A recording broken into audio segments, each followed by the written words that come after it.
Hey guys, it's Angela Kim from the Squishy Monster TSM on YouTube, and today I'm hanging out with Martin from Cake Classics, who whips up some incredible desserts. So here's what he's making today for our Christmas collab. And we're whipping up some peppermint brownies, and they are fudgy deep dark chocolate with an incredible refreshing minty bite. You guys are familiar with the drill at this point. In my first big wet bowl is my unsalted room temperature butter, and I want to cream that together for 3 to 5 minutes with my combination of brown sugar and regular granulated sugar.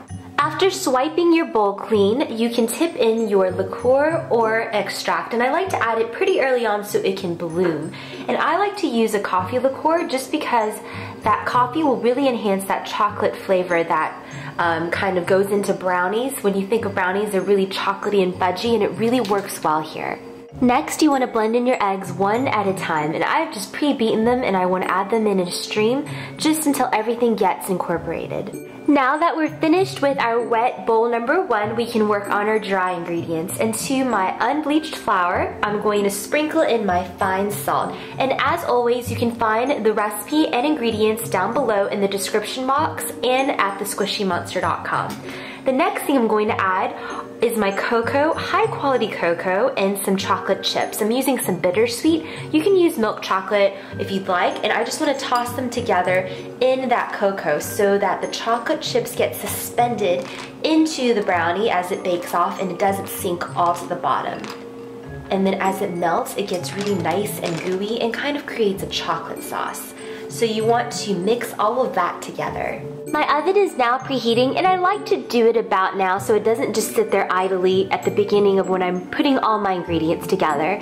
And so that bowl number 1 and 2 are now ready for us. All we need to do is fuse the two together. So I'm gonna take my wet bowl and sprinkle my dry in 3 portions, in 3 batches, until everything gets mixed together really nicely.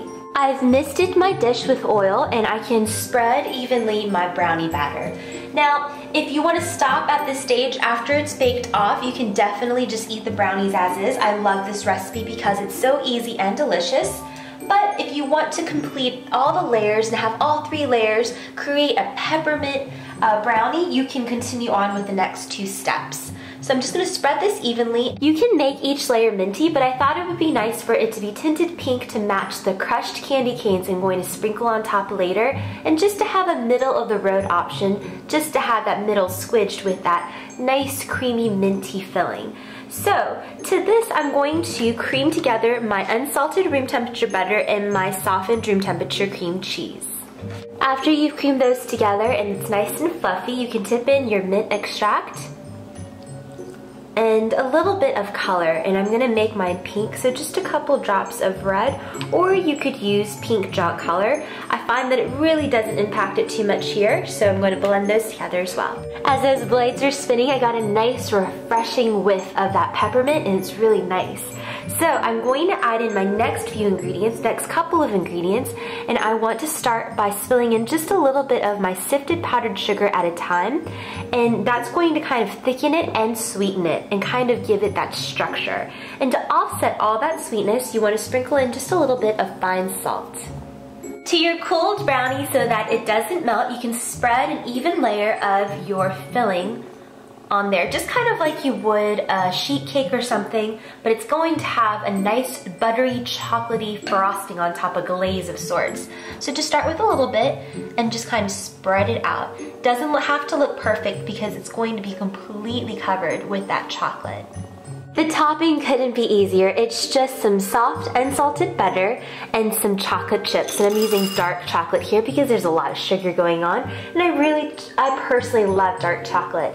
And then this candy cane, I'm just gonna crush it up and I'm just going to sprinkle on top. I've chilled my brownies with its topping just so the topping could set, or the filling could set rather. And in the meantime, I mixed together my butter and melted it together with my chocolate. And this is the glossy sauce that it yielded me. And you just want to kind of either spoon it on top or just pour it on top, and just make sure it kind of glazes over the entire top of the brownie. It's actually kind of similar to the chocolate ganache topping on the tuxedo cake that we made. So on the top, I just want to sprinkle over some of my crushed candy canes. This step is completely optional, or you could opt for sprinkles. And then I'm gonna set the whole thing back into the refrigerator for it to set. So yes, there's a lot of setting and waiting and being patient, but I promise you that ultimate bite will be so worth it. I just think these are so fun and festive, and I just cannot wait to dig in. So let's see how they taste.